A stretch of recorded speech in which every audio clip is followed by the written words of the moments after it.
umpisa ng pagsusulit. Madali lamang po ang inyong gagawin. Kailangan niyong marating ang ilalim. Damuhay at malakas pa ang inyong katawan. Bibigyan namin kayo ng 72 oras. 3 araw?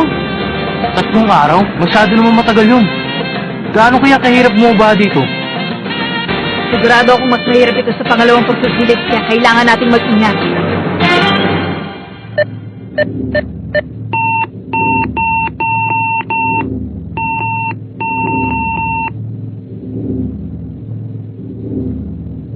Simulan na ang pagsusulit.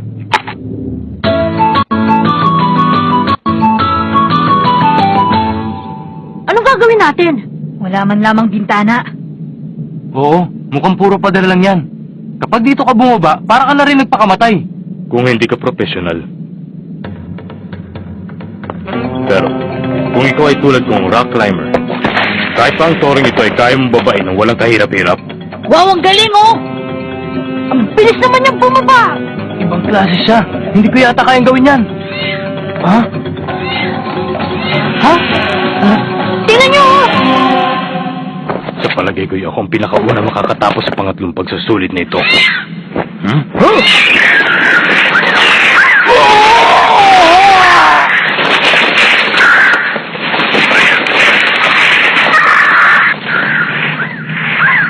Mas maganda siguro kung hindi natin gagayahin ng taong yun. Siguradong may ibang daan para makarating tayo dun sa ibaba. Palagay ko'y ganun din ang iniisip nilang lahat. Kailangan nating maghiwalay para maghanap. Sa gayon ay hindi tayo maiiwanan. Tara!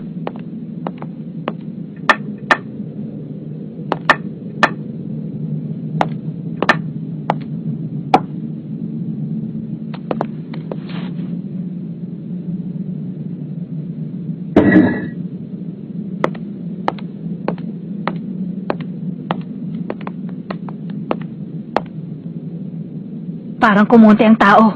Ano? 5, 10, 15, 20. 23 tao? Paano nilang? Halos kalahati sa mga tao ay nakahanap na ng daan. Imposibleng isa lang ang dinaanan nilang lahat. Kaya sa palagay ko'y maraming sikretong madadaanan pababa sa toring ito. Kailangan mag-isip, talasan ng mga mata at huwag magpatulog-tulog para makababa sa tore. Yoyo! Kurati ka! Nakita mo ba? Ang galing mo talaga, Gon! Boss, may nakita akong 2 bata doon sa itaas. Nakita ko rin. Sumama lang kaya? Hindi ganun kadali ang hunter exam para swertehin. Ayos! Bubuksan ko na! Naku po! Lagot! Automatic siyang sumasara. Kung ganun, ay hindi pwede ang pintong yan. Mas maganda kung humanap na lang ng iba. Pang isang tao lang pala yan. Hindi lang yun. Hindi na pwedeng gamitin ng iba. Ipasok din natin sa ating isipan na ang bawat pintuang yan ay siguradong hindi pare-pareho ang labasan. Hindi natin pwedeng basta-basta na lang pag-iisipan to. Malay ba natin kung sapat ang mga daang yan para sa lahat ng mga aplikante? Marami! Ha? Anong marami? Ibig mo sabihin ng mga daan? Nakahanap na ako ng 6 na daan! Sobra yan para sa atin! Ayos ng lahat, mga bata. Pumunta ng lahat sa posisyon. Bawat isang oras na masasayang sa mga aplikante ay katumbas ang 1 taong bawas ang bilang ng kanilang sintensya sa kulungan. Isa itong magandang kondisyon na hindi nila malilimutan. Itong magkakatabing to! Tsaka yung 3 doon! Ang mga itinuro mo ay 500 na magkakatabi. Ano kayang ibig sabihin nito para sa atin? Huwag kayong pakasisiguro dahil baka ang iba dyan ay patibong. Kasama pala sa abilidad mo ang swerte, no? Huwag mo isisisi sa iba kapag napahamak ka. Tama yun! Magdesisyon na tayo kung saan tayo papasok. Malis! Alis! Ngayon mga kaibigan, sabay-sabay tayo ha! Kung sakaling magkahiwalay-hiwalay tayo. Magkita na lang tayo sa ibaba. Oo. Ano? Tayo na! 1, 2, 3, go!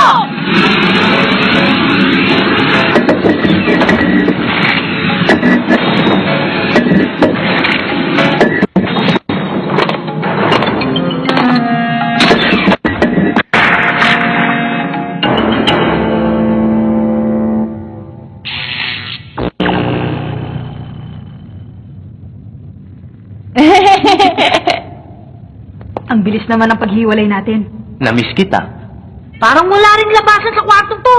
Panibagong problema. Merong bagay doon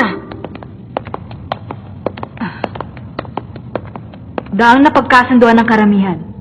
Napagkasunduan ng lahat ng kinauukulan na kayong 5 ay dapat nang makalampas sa pagsubok na sadyang nilagay sa lugar na ito. Tayong 5? Ano yan? Yan ay timer. Meron niyang buton na pabilog at X. Kailangan ng isa pang tao. Ibig sabihin, dapat makumpleto muna tayo dito. Kung ganun, dapat pa tayo maghintay sa isa pang aplikante. Tama ba? Tama ka. Gusto kong malaman nyo na marami kayong pwedeng daanan pababa sa toreng ito. Ang bawat daan ay magkakaiba ang kondisyon. Napagkasunduan ng kinauukulan na pahihirapan ng konting pagsusulit. Isa itong matinding pagsubok na kailangan ng suporta ng bawat isa. Sa ngayon, ang masasabi ko lamang ay mag-iingat kayo. Ang nalalabing oras ay 71 at 18 segundo. Kailangan pa rin maghintay.